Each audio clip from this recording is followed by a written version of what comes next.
Hello, in this lecture I'm going to talk more about what a magnetic field is and how it works. So first, let's discuss what a field is in general. A field was invented to ease scientists' uncertainty about non-contact forces, which are forces that act at a distance. If you hit a baseball, this is a contact force because there's a definite point of contact between the bat and the ball. With a positive and negative charge that are some distance apart, there's no contact, and yet there's a force being experienced, in this case attractive. Scientists explained the way that this force could act at a distance by saying that there's a sort of field created by all charges that permeates space, the spaces around these charges. And the field is the means by which this force is enacted on the second charge over here. Fields are also very useful because of the principle of superposition, which states that you can add and subtract fields vectorially. This makes it very simple to figure out the force that's acting on a single particle that has many charges around it, or a continuous charge distribution.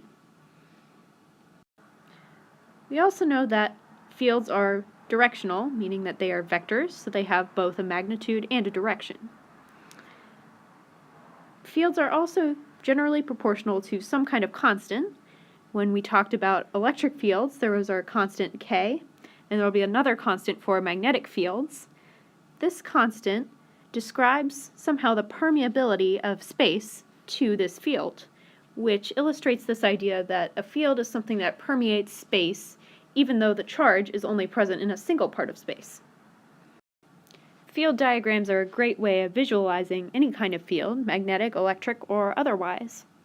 In general, field diagrams are directional, which supports the idea that a field is a vector.